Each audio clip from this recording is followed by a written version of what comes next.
Brothers and sisters, our next speaker proudly represents New York's 17th Congressional District, a lifelong Hudson Valley resident and a former state assemblyman.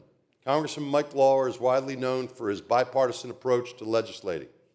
He has stood with building trades members in our fight to protect labor standards in the tax code and sometimes even bucking his own party leadership. He has fought for all union members and protecting collective bargaining rights.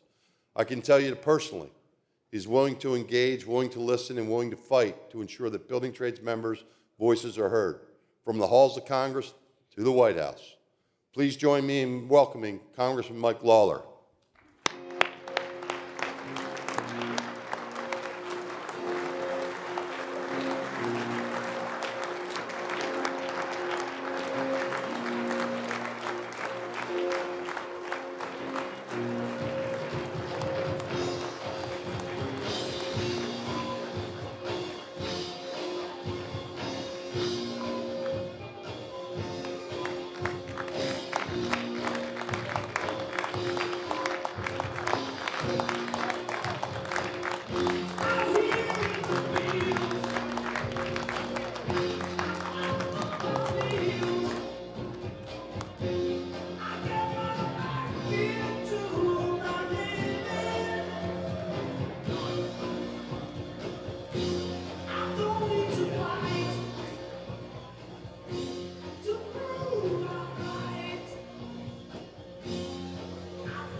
You know that Sean McGarvey, okay, Sean McGarvey, good guy, great guy. Sean O'Brien, meh. Now, I used to want to fight my Homeland Security Secretary, okay, Mark Wayne Mullen. They wanted to go to blows. Now they love each other.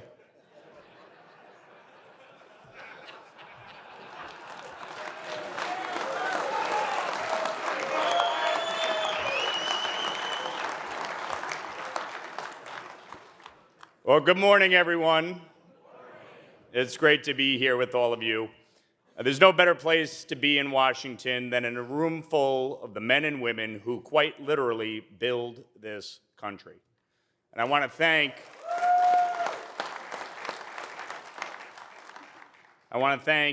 President Sean McGarvey and all of the affiliated unions for bringing us together again for this annual conference. I want to recognize the thousands of tradesmen and women in this room from every corner of the country, representing laborers, operating engineers, carpenters, IBEW, plumbers and pipe fitters, sheet metal workers, iron workers, bricklayers, boiler makers, insulators, painters, roofers, elevator constructors, and so many more. You don't just talk about infrastructure. You are infrastructure. And this year's theme, a deal's a deal, because at the end of the day, what workers and contractors need most is certainty, not boom and bust cycles, not projects that start and stall, not permitting delays that stretch for years. You need pipelines of work you can count on. You need clear rules. You need the ability to invest in crews, equipment, and training, knowing the ground won't shift underneath you halfway through a project. A deal has to mean something in this country again, and I intend to uphold my end of the deal.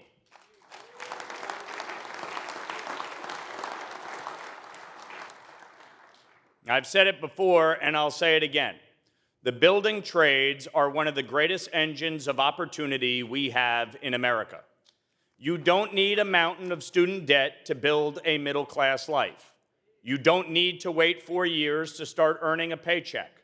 Through registered apprenticeships, you can earn while you learn and build a career that supports your family from day one.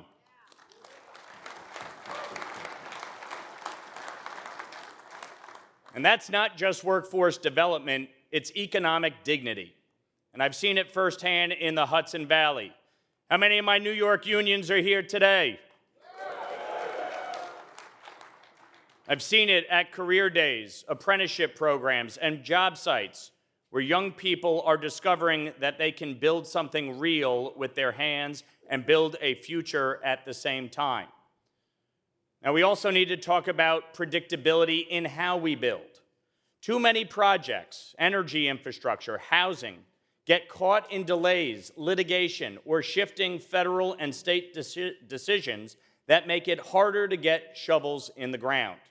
And that's why I've been focused on permitting reform, including bipartisan efforts like the Freedom Act, to bring clarity to federal approvals, set enforceable timelines, and reduce unnecessary uncertainty for projects that are already fully planned and funded.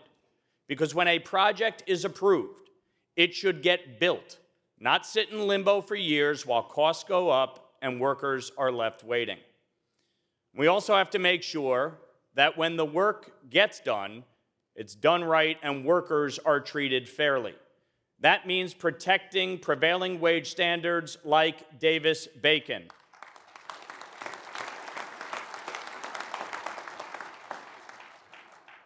It means honoring project labor agreements where they deliver high-quality, on-time, on-budget results. And it means recognizing that skilled trades professionals deserve fair pay, safe conditions, and respect on the job.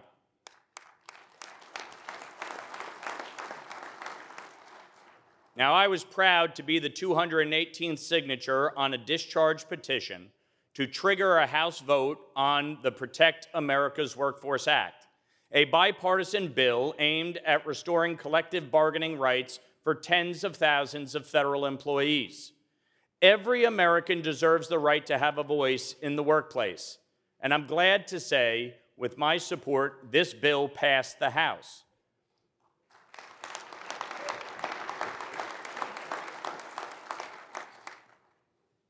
Now, while many of you may not be federal employees, you are impacted when collective bargaining rights are eroded, and I will never allow that to happen on my watch.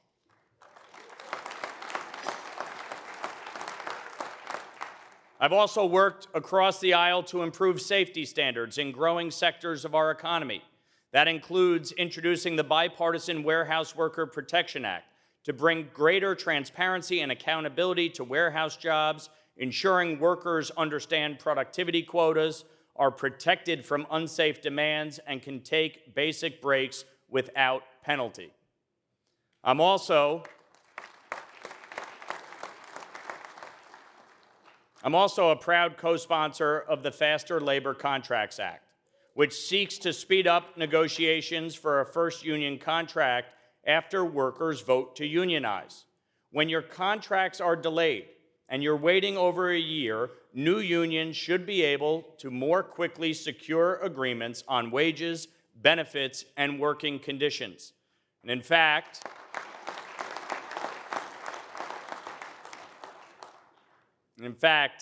I signed a discharge petition yesterday afternoon to bring this measure to the House floor, and I am hopeful to see it pass soon.